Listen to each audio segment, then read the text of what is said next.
Hello friends, welcome to our channel Meta Education. Please subscribe our channel, like this video and share with your friends. जैसा कि अभी तक आपने देखा है, हम CDP पर काफ़ी सारे लेक्चर्स डाल चुके हैं. आज हम MCQs करेंगे उससे रिलेटेड. अभी तक जो हम कोर्स कर रहे थे वो CTET अरिहंत की जो एक बुक है सक्सेस मास्टर, उसके अकॉर्डिंग चल रहे थे. तो इस बुक के अकॉर्डिंग हमने फर्स्ट चैप्टर अपना कंप्लीट कर लिया है, जो कि फर्स्ट चैप्टर था विकास की अवधारणा और इसका अधिगम से संबंध. ये हमने कंप्लीट कर लिया था और इसके प्रिंसिपल्स जो इसका सेकंड चैप्टर है, फर्स्ट चैप्टर भी हो गया था और इसका सेकंड चैप्टर भी हमने कंप्लीट कर लिया था. तो आज इसके फर्स्ट चैप्टर से रिलेटेड जो MCQs हैं उन्हीं को हम देखेंगे. अरिहंत की इस बुक में कुछ 15 से 20 क्वेश्चंस या 15 से 20 MCQs हर चैप्टर में दे रखे हैं. तो हम हर चैप्टर वाइज उन्हीं MCQs को साथ साथ कवर करते हुए चलेंगे. देखिए, इसमें फर्स्ट क्वेश्चन है, आपकी कक्षा में एक बालक बड़ों से तू तड़ाक करके बोलता है. बालक के इस अशिष्ट व्यवहार को दूर करने के लिए आप करेंगे. आप इसमें से क्या ऑप्शन करेंगे अगर कोई बच्चा आपकी क्लास में बड़ों से अच्छे से बात नहीं कर रहा है? फर्स्ट है, बालक को सबके सामने प्रताड़ित करेंगे. सेकंड है, बालक के माता पिता से उसे प्रताड़ित करने को कहेंगे. थर्ड, बालक को समझाएंगे कि अपने से बड़ों को आप कहकर कहा जाता है और साथ ही आप भी अपने से बड़ों से भूल कर भी तू तड़ाक नहीं करेंगे. मतलब आप भी खुद नहीं बात करेंगे गलत तरीके से और साथ में बालक को भी समझाएंगे. फोर्थ है, आप बालक को आप कहकर संबोधित करने लगेंगे. मतलब आप बालक से ही रिस्पेक्टफुली बात करेंगे. आप अपना आंसर हमें कमेंट बॉक्स में लिखकर क्वेश्चन 1 एंड उसका आंसर क्या है 1 2 3 4 ये लिखकर आप बता सकते हैं. तो चलिए, इसका आंसर जो है हमारा वो होगा थर्ड, यानी कि आप बालक को समझाएंगे कि अपनों से बड़ों को आप कहा जाता है तथा साथ ही आप भी अपने से बड़ों से भूल कर भी तू तड़ाक नहीं करेंगे. आप बालक को ये वाली पूरी बात बताएंगे. इससे क्या होता है, अगर बच्चा जो सामने इम्प्लीमेंट की जा रही है चीज़, मतलब अगर टीचर भी उस चीज़ को इम्प्लीमेंट कर रहा है अपने व्यवहार में, उससे बच्चा ज़्यादा जल्दी तरीके से सीखता है. केवल अगर हम लेक्चर देते रहेंगे और ख़ुद इस चीज़ को इम्प्लीमेंट नहीं करेंगे तो बच्चे नहीं सीख पाते हैं. और अगर जैसे फर्स्ट ऑप्शन है, बालक को सबके सामने प्रताड़ित करेंगे, तो ये गलत हो जाएगा. उसके मन में हीन भावना इसकी वजह से आ सकती है. बट सेकंड ऑप्शन है, बालक के माता पिता से उसे प्रताड़ित करने को कहेंगे, तो ये भी केवल पनिशमेंट देना हुआ. इससे उसमें लर्निंग वाला कोई कॉन्सेप्ट नहीं डेवलप होगा. फोर्थ है, आप बालक को आप कहकर संबोधित करने लगेंगे. इससे बस वो अपने आप को अच्छा या बड़ा समझने लगेगा. उसे कुछ ये वाली चीज़ समझ में नहीं आएगी कि हम क्या गलत कर रहे थे. बट जो थर्ड ऑप्शन है, उससे बच्चा समझ भी जाएगा कि वो क्या गलत कर रहा था और उसे कैसा व्यवहार करना चाहिए, वो चीज़ भी समझ में आ जाएगी. चलिए, सेकंड क्वेश्चन देखते हैं. पूर्व प्राथमिक शिक्षा ग्रहण करने के लिए उपयुक्त आयु है. नेक्स्ट क्वेश्चन है, पूर्व प्राथमिक शिक्षा ग्रहण करने के लिए उपयुक्त आयु है. जो पूर्व प्राथमिक यानी कि प्री प्राइमरी एजुकेशन होती है, उसको लेने के लिए सबसे बेस्ट एज क्या है? 2 to 6 years, 6 to 12 years, 12 to 18 वर्ष या 18 से 25 वर्ष? इसमें से कौन सा ऑप्शन जो है वो सही है? पूर्व प्राथमिक मतलब जब बच्चा प्राइमरी एजुकेशन में जाए उससे पहले का प्री प्राइमरी एजुकेशन. तो उसके लिए जो करेक्ट आंसर है वो होगा आपका फर्स्ट, यानी कि 2 to 6 ईयर्स. क्योंकि यही वो एज है जब वो बाल्यावस्था से जस्ट पहले वाला एज, बाल्यावस्था में 6 वर्ष या 5 वर्ष के बाद की एज को कहा जाता है. तो इसी में वो प्री प्राइमरी वाली जो एजुकेशन है वो ले सकता है. थर्ड क्वेश्चन की तरफ चलते हैं. निम्नलिखित में से क्या मानव की ज्ञानेंद्रिय नहीं है? तो बहुत ईजी क्वेश्चन है. ज्ञानेंद्रिय हम सभी को पता है क्या है. फर्स्ट ऑप्शन है गला, नाक, आँख या जीभ. इनमें से क्या ज्ञानेंद्रिय नहीं है? तो ज्ञानेंद्रिय नहीं है वाला ऑप्शन आपका आएगा गला. बाकी सारी आँख, नाक, जीभ, कान और त्वचा, ये सारी पांचों हमारी ज्ञानेंद्रियां हैं. नेक्स्ट क्वेश्चन है, विकास के संबंध में निम्न में से क्या संबंधित नहीं है? अगर हम डेवलपमेंट की बात करें तो इन चारों ऑप्शन में से ऐसी क्या चीज़ है जो डेवलपमेंट से रिलेटेड नहीं है? पहला है कार्य विकास के संबंध कार्य क्षमता में वृद्धि. सेकंड है व्यवहार में परिवर्तन. किसी बच्चे की अगर जो कार्य या फंक्शनिंग जो एबिलिटी है उसमें डिफरेंस आ रहा है या उसमें वृद्धि हो रही है यानी कि ग्रोथ हो रही है, तो क्या ये विकास से संबंधित है? व्यवहार में परिवर्तन हो रहा है, तो क्या ये विकास से संबंधित है? स्वभाव एवं दृष्टिकोण में परिवर्तन हो रहा है तो क्या ये विकास से संबंधित है, और आकार में परिवर्तन हो रहा है तो क्या ये विकास से संबंधित है। अब इन वाले जो क्वेश्चन है उसमें आपको एक चीज़ ध्यान रखनी पड़ेगी, हमेशा जब भी आप MCQs करें क्वेश्चन को दोबारा ध्यान से पढ़ना पड़ेगा। विकास के संबंध में निम्न में से क्या संबंधित नहीं है, आपको ये बताना है कि इनमें से क्या संबंधित नहीं है। तो देखिए, जब भी हम डेवलपमेंट की बात करते हैं, हमने आपको विकास और वृद्धि में अंतर बताया था, उसमें आपको क्लियर बताया था कि व्यवहार यानी कि बिहेवियर में चेंजेस आपका डेवलपमेंट है, स्वभाव एवं दृष्टिकोण किसी भी बच्चे के एटीट्यूड में या उसके बिहेवियर में चेंज अगर हो रहा है, स्वभाव को हम बिहेवियर कह सकते हैं, अगर उसमें चेंज हो रहा है तो अभी वो डेवलपमेंट के उसमें है। आकार में परिवर्तन अगर उसका हो रहा है तो ये वृद्धि का पार्ट है, और जबकि कार्य क्षमता में वृद्धि अगर की बात करें तो ये भी विकास से रिलेटेड है। तो इसमें से क्या नहीं है, वो है आकार में परिवर्तन अगर हो रहा है तो वो विकास से संबंधित नहीं है। नेक्स्ट क्वेश्चन है 5th, आप अपनी कक्षा में से कुछ छात्रों को चुनकर 6 महीने में उनमें होने वाले विकास की एक रिपोर्ट तैयार करना चाहते हैं, तो इसके लिए आप निम्न में से क्या चुनेंगे। अगर आप कोई रिपोर्ट बनाना चाहते हैं तो आपके पास 4 ऑप्शन है, इन चारों ऑप्शन में से आप क्या चुनेंगे अगर आपको उनके डेवलपमेंट से रिलेटेड रिपोर्ट तैयार करनी है। तो फर्स्ट है, प्रत्येक माह उनकी लंबाई नापेंगे। सेकंड, प्रत्येक माह उनका वजन तोलेंगे। थर्ड, प्रत्येक माह उनके आकार में होने वाले परिवर्तन की जांच करेंगे। एंड फोर्थ, प्रत्येक माह उनकी रुचियों, आदतों, दृष्टिकोण, स्वभाव, व्यक्तित्व, व्यवहार आदि में होने वाले परिवर्तनों की जांच करेंगे। देखिए, इस क्वेश्चन में क्या कहा गया है, विकास की रिपोर्ट बनानी है, आपको वृद्धि की नहीं बनानी है, ठीक।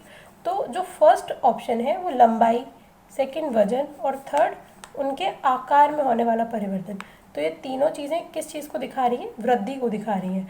इसलिए जो हमारा करेक्ट ऑप्शन है वो होगा ऑप्शन 4, कि जिसमें रुचि आ गई, उनका इंटरेस्ट, उनकी हैबिट्स, उनका दृष्टिकोण यानी कि उनका एप्टीट्यूड, उनका बिहेवियर, व्यक्तित्व यानी कि पर्सनैलिटी, इन सभी में जो भी चेंज हो रहा है वो हम विकास के अंतर्गत आएंगे। इसलिए इसका सही ऑप्शन होगा हमारा ऑप्शन नंबर 4। आई होप आप हमारे वीडियो के साथ साथ आंसर देते हुए चल रहे होंगे। अगर अभी तक आपने आंसर्स नहीं दिए हैं तो आप आंसर देते हुए चलिए क्वेश्चन नंबर 5, एंड उसका जो भी आंसर आपको ठीक लगता है वो। ये हमारा लाइव सेशन ही है, इसमें हम आपके साथ चैट के थ्रू जुड़े हुए हैं, जिसमें अगर आपको कोई डाउट लगता है तो चैटिंग के थ्रू आप अपना क्वेश्चन हमें कमेंट बॉक्स में कमेंट करके पूछ सकते हैं, और हम वहीं आपके क्वेश्चन या डाउट्स को भी क्लियर कर देंगे। नेक्स्ट क्वेश्चन है 6, आप अपनी कक्षा के बच्चों में ईमानदारी की शिक्षा देना चाहते हैं। नेक्स्ट क्वेश्चन है क्वेश्चन नंबर 6, आप अपनी कक्षा के बच्चों में ईमानदारी की शिक्षा देना चाहते हैं। इसके लिए आप बेईमान बच्चों को कठोर दंड देंगे, बच्चों के समझ ईमानदारी के महत्व पर विस्तार पूर्वक प्रकाश डालेंगे, ईमानदार बच्चों को पुरस्कृत करेंगे, बच्चों को ईमानदार व्यक्तियों की सफलता के उदाहरण देंगे। मेन बात क्या है, आपको बच्चों में क्या करना है, ईमानदारी की शिक्षा देनी है। तो आप इनमें से कौन सा ऑप्शन चुनेंगे, आंसर देखिए हमें बताइए। ठीक है, फर्स्ट है बेईमान बच्चों को कठोर दंड देना। तो ये कठोर दंड देने वाली जैसी कोई चीज़ें हम जब भी चाइल्ड डेवलपमेंट की बात करते हैं, चाइल्ड पेडागोजी की बात करते हैं, तो उसमें ये चीज़ नहीं आती। सेकेंड है बच्चों के समक्ष ईमानदारी के महत्व पर विस्तार पूर्वक प्रकाश डालेंगे। तो इसमें आप क्या कर सकते हैं, अगर बच्चे को आप किसी भी चीज़ के बारे में विस्तार पूर्वक पढ़ा रहे हैं तो वो लेक्चर जैसा ही फील करेगा और उसमें वो अपना कुछ भी इंटरेस्ट नहीं दिखाएगा। ईमानदार बच्चों को पुरस्कृत करेंगे, ये वाला ऑप्शन हम देख सकते हैं। फोर्थ है बच्चों को ईमानदार व्यक्तियों की सफलता के उदाहरण देंगे, ये वाला ऑप्शन भी 3 और 4 हमारे यहाँ पर डाउटफुल ऑप्शंस हैं। बट इनमें से अगर एक चुनने की बात करें तो देखिए सबसे बेस्ट क्या रहेगा कि टीचर जो ईमानदार बच्चे हैं उनको पुरस्कृत करें, क्योंकि अगर वो और ईमानदार व्यक्तियों की सफलता के उदाहरण देंगे तो वो कहीं ना कहीं जो सेकंड ऑप्शन था कि ईमानदारी के महत्व और विस्तार पूर्वक प्रकाश डालेंगे, वो उसके जैसा ही हो जाएगा। बट अगर ईमानदार बच्चों को पुरस्कृत करने वाली बात है तो इसमें बच्चा क्या सोचेगा, उसके जो पीयर ग्रुप मेंबर्स हैं, मतलब उसके जो साथ पढ़ने वाले बच्चे हैं, जब भी बच्चों की अगर बात की जाए तो वो अपने साथ वालों पर क्या इफ़ेक्ट हो रहा है या साथ वाले बच्चे कैसा व्यवहार कर रहे हैं उससे ज़्यादा जल्दी सीखते हैं। तो अगर बच्चे को हम ईमानदार बच्चों को पुरस्कृत करेंगे, ये वाला ऑप्शन चुनेंगे, तब हम बच्चों को अच्छी तरीके से किसी भी चीज़ को सिखा सकते हैं, या ईमानदारी की जो शिक्षा देने की बात हो रही है वो इससे अच्छे तरीके से दी जा सकती है। नेक्स्ट क्वेश्चन है क्वेश्चन नंबर 7, विकास की सबसे जटिल अवस्था है। अगर डेवलपमेंट की बात की जाए तो उसमें सबसे कॉम्प्लेक्स स्टेज किसे कहा जाता है? ये जब भी हम डेवलपमेंट को पढ़ते हैं तो हमें हमेशा जब भी स्टेजेस बताई जाती हैं उसमें बहुत इजी क्वेश्चन है ये। शैशवाकाल मतलब सबसे जो प्रारंभिक काल होता है वो, किशोरावस्था, युवा प्रौढ़ावस्था या वृद्ध प्रौढ़ावस्था। सबसे जटिल अवस्था डेवलपमेंट के लिए कौन सी है?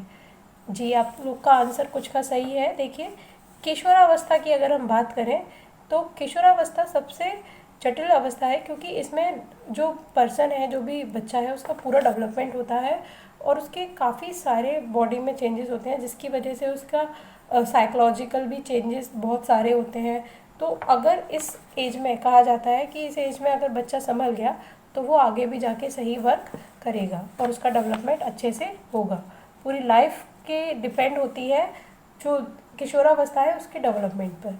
चलिए नेक्स्ट क्वेश्चन देखते हैं। क्वेश्चन नंबर 8, मैं कौन हूँ, मैं क्या हूँ, मैं भी कुछ हूँ आदि ऐसी प्रबल भावनाएं विकास की किस अवस्था की ओर इंगित होती हैं? ये जो कुछ क्वेश्चंस हैं जो बच्चे के मन में चलते रहते हैं, वो इनमें से कौन सी स्टेज में बच्चे के मन में ज़्यादा क्वेश्चन चलते रहते हैं? फर्स्ट है किशोरावस्था, सेकंड प्रौढ़ावस्था, थर्ड है पूर्व बाल्यावस्था एंड फोर्थ है बाल्यावस्था। इनमें से किस एज के अकॉर्डिंग अगर देखा जाए तो यह प्रॉब्लम्स या ये क्वेश्चंस बच्चे के मन में चलते हैं? इसका आंसर भी हमारा होगा किशोरावस्था, क्योंकि जैसे बताया बच्चे के मन में बहुत सारे विचार चलते रहते हैं, उसका पूरा डेवलपमेंट होता रहता है, वो अपने आप को समझ नहीं पाता है इस एज पे। इसलिए इस टाइप के क्वेश्चंस बच्चे के मन में हमेशा किशोरावस्था की एज में ही चलते रहते हैं। तो इसका सही ऑप्शन होगा ऑप्शन नंबर 1। नेक्स्ट क्वेश्चन को देखते हैं। जब किसी किशोर में किसी वस्तु, समस्या या परिस्थिति के लिए निजी स्तर पर निर्णय लेने की क्षमता का विकास परिपक्व होने लगता है तो इस विकास को कहते हैं, मतलब जब कोई बच्चा या किशोर किसी भी वस्तु को समझ जाता है अच्छे से, किसी वस्तु, समस्या या परिस्थिति के लिए निजी स्तर पर मतलब अपने लेवल पर वो निर्णय ले पाए तो इस क्षमता का विकास परिपक्व होने लगता है, तो इस विकास को कहते हैं। ऐसा कौन सा विकास होता है जिसे इनमें से कहा जाता है? परिपक्वता, मैच्योरिटी बोलेंगे उसे, जो डेवलपमेंट हो रहा है, संज्ञानात्मक विकास बोलेंगे या आध्यात्मिक विकास बोलेंगे या उपरोक्त में से कोई नहीं। इसका देखिए, परिपक्वता बहुत सारी चीज़ों को इंक्लूड करके आती है, तो इसका आंसर फर्स्ट नहीं होगा। आध्यात्मिक विकास ये बिल्कुल भी नहीं है और उपरोक्त में से कोई नहीं इसका सही आंसर नहीं है। तो सबसे करेक्ट जो आंसर है वो होगा संज्ञानात्मक विकास। संज्ञानात्मक मतलब कॉग्निटिव डेवलपमेंट ही बच्चे को निर्णय लेने में और सारी चीज़ों में हेल्प करता है कि बच्चे को क्या करना है, किसी क्वेश्चन का आंसर क्या देना है या डिसीजन कैसे लेना है, वो संज्ञानात्मक विकास से ही बच्चे समझ पाते हैं। जब उनका ये डेवलपमेंट होता है तभी उनमें निर्णय लेने की क्षमता आ पाती है। क्वेश्चन नंबर 10 है, मानव विकास एक निरंतर चलने वाली प्रक्रिया है।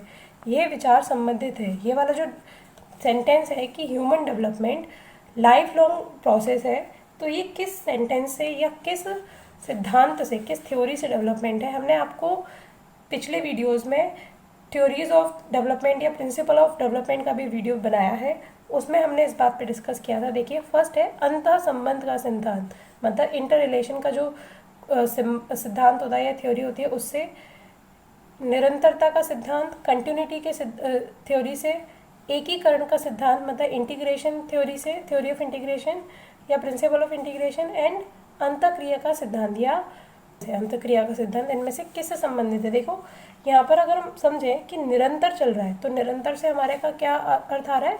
निरंतरता का सिद्धांत या principle of continuity.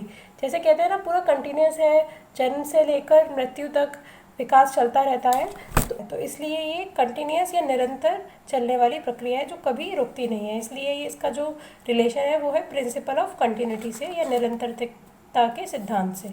Next question है क्वेश्चन नंबर 11, मानव का विकास निम्न में से किस पर निर्भर है? मानव का विकास अगर डेवलपमेंट की बात की जाए तो वो इनमें से मेन किस पर निर्भर करता है, डिपेंड किस पे करता है? जैसे हमने फैक्टर्स अफेक्टिंग डेवलपमेंट समझे थे, वीडियो 4 डाला था, CDP वीडियो 4, तो उसमें हमने देखा था इसका फर्स्ट ऑप्शन है उसकी वृद्धि पर, डेवलपमेंट जो है उसकी वृद्धि पर निर्भर करता है। सेकेंड है उसके वातावरण पर निर्भर करता है। थर्ड है उसकी बुद्धि पर निर्भर करता है। फोर्थ है उसकी वृद्धि तथा वातावरण से मिलने वाली परिपक्वता पर निर्भर करता है। तो 11th का जो आंसर है वो क्या होगा, देखिए, केवल वृद्धि पर निर्भर नहीं करता, वातावरण पर भी निर्भर नहीं करता, केवल उसकी बुद्धि पर भी निर्भर नहीं करता, पर कि कहीं ना कहीं ये इन तीनों पर निर्भर करता है। तो इसलिए हम कह सकते हैं उसकी वृद्धि तथा वातावरण से मिलने वाली परिपक्वता पर निर्भर करता है। तो इसका जो करेक्ट आंसर होगा वो होगा ऑप्शन नंबर 4।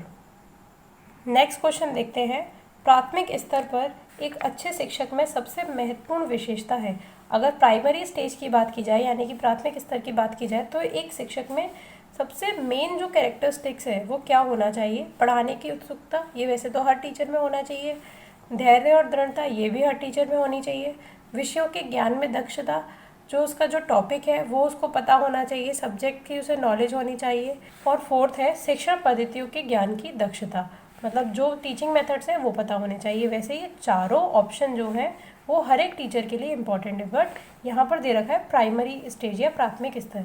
तो देखिए, प्राथमिक स्तर पे जो टीचर होता है उसको बच्चों से डील करना पड़ता है, और जब बच्चों से डीलिंग करने की बात आती है तो इसमें सबसे बेस्ट जो है वो होता है धैर्य और दृढ़ता। अगर टीचर में धैर्य नहीं है, दृढ़ता नहीं है, तो वो बच्चों से अच्छे तरीके से डील नहीं कर पाएगा और उसको कहीं ना कहीं प्रॉब्लम होगी अपनी क्लास में। भले उसको कितनी भी इंटरेस्ट हो, कितनी भी वो अपने पढ़ाने के लिए उत्सुक हो, या विषय के प्रति कितना भी उसमें अच्छी दक्षता हो, पर अगर धैर्य और दृढ़ता नहीं है तो प्राथमिक स्तर पर एक टीचर अच्छा टीचर नहीं हो सकता। इसलिए इसका ऑप्शन 2 है वो सही आंसर है।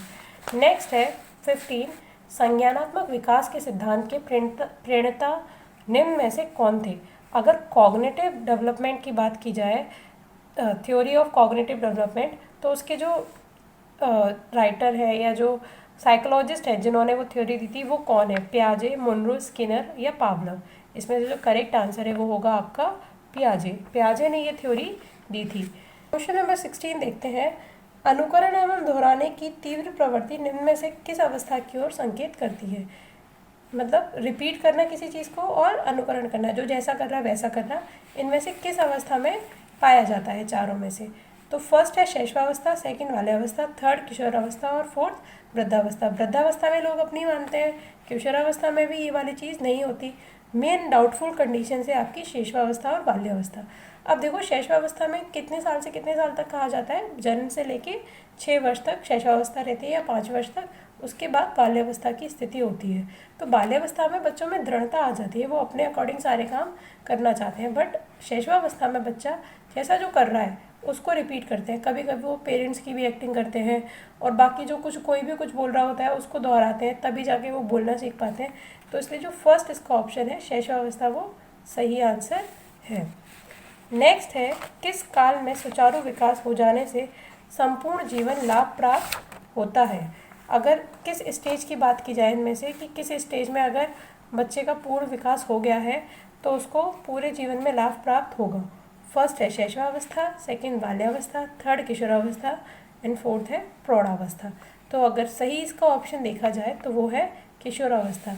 किशोरावस्था स्टेज को डेवलपमेंट के लिए बहुत इंपॉर्टेंट स्टेज समझा जाता है, और अगर इस स्टेज पर बच्चे का डेवलपमेंट सभी प्रकार का हो जाता है तो बच्चे को पूरी लाइफ, मतलब उस पर्सन को, उस व्यक्ति को पूरी लाइफ उससे फ़ायदा होता है। तो ये थे हमारे कुछ क्वेश्चन 17, 16, 17 क्वेश्चन हमने इस वीडियो में कवर किए हैं।